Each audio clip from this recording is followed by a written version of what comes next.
Hello everyone, मैं हूं प्रियंका गुप्ता। आप सभी कैसे हैं? आशा करती हूँ कि आप लोग बहुत अच्छे होंगे। मैं आपको चैप्टर 12 पढ़ा रही थी। देखिए, उसके कुछ क्वेश्चन हैं। 35 सेंटीमीटर व्यास वाले वृत्त का परिमाप ज्ञात कीजिए। सबसे पहले हम बात करते हैं परिमाप होता क्या है।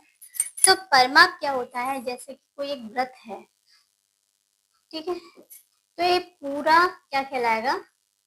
परिमाप। ठीक है, पूरी आकृति जो होती है वो क्या कहलाती है? परिमाप कहलाती है। जैसे कि हमने त्रिभुज की कही जाती है, त्रिभुज का परिमाप कहा जाता है। तो त्रिभुज में तो 3 भुजाएं होती हैं, तो इन तीनों भुजाओं की जो माप है ना, उनको हम ऐड कर देते तो हमें क्या मिल जाता? परिमाप। ठीक है, ठीक उसी तरह हम इस वृत्त की क्या निकालेंगे? परिमाप। क्योंकि समझ में आ रहा है, ये वृत्त है, ये इस तरह से बना हुआ है, इसकी पूरी इसका हम क्या निकालेंगे? परिमाप। तो वृत्त का परिमाप क्या हो जाएगा? उसकी परिधि। ठीक है, देखिए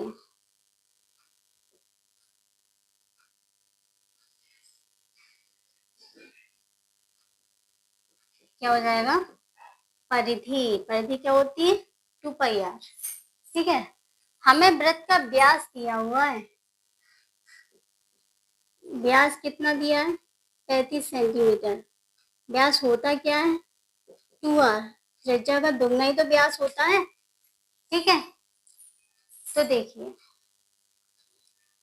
2r इंटू पाई लिख सकते हैं इसको। 2r कितना है? 35। और पाई की वैल्यू क्या होती है? 22/7। ठीक है, 7 से 35, 7 5 जा 35, तो कितना हो गया? 22 × 5। तो जब 22 × 5 मल्टीप्लाई करेंगे तो कितना हो जाएगा? 110। समझ में आया? सेंटीमीटर। ठीक है, इस क्वेश्चन को देखिए। आयत की संलग्न भुजाएं, संलग्न भुजाएं क्या होती हैं? लंबाई और चौड़ाई। यानी कि हमें लंबाई दे रहा है आयत की 4 सेंटीमीटर और चौड़ाई दे रहा है कितनी?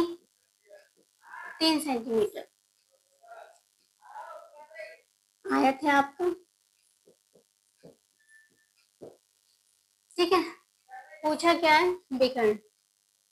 ये पूछा गया है। तो विकर्ण होता क्या है? पहले तो आपको विकर्ण का फॉर्मूला पता होना चाहिए। तो विकर्ण होता है रूट में l² + b²। ठीक है, तो l कितना है? 4 और b कितना है? 3। 4 का स्क्वायर कितना होता है? 16। 3 स्क्वायर 9। कितना हो गया? 25। 25 का रूट कितना हो गया? 5। समझिए, एक खेल के मैदान 110 मीटर लंबा तथा 40 सेंटीमीटर चौड़ा है। ठीक है, मैदान के चारों ओर कितना लंबा तार लगेगा? तो एक खेल का मैदान है, लंबाई चौड़ाई दे रहा है, तो एक आयत की तरह है। ठीक है, कितना है? 110 मीटर तो ये लंबा है और 40 सेंटीमीटर ये चौड़ा है। ठीक, पहली बार जब भी आपको यूनिट्स दी गई हो तो वो या तो सभी मीटर में हो या सभी सेंटीमीटर में हो। तो हम क्या करेंगे? सेंटीमीटर को हम मीटर में चेंज कर देंगे। मीटर में चेंज करेंगे कैसे? तो सेंटीमीटर को मीटर में चेंज करने के लिए 100 से भाग लगेगा, तो हो जाएगा 0.40 मीटर। ठीक है, अब देखिए क्या कह रहा है कि चारों ओर कितना तार लगेगा। तो देखो चारों ओर की बात कर रहा है। जब भी चारों ओर की बात कर रहा है तो इसका मतलब वो परिमाप की बात कर रहा है। तो यहाँ पर लगेगा परिमाप।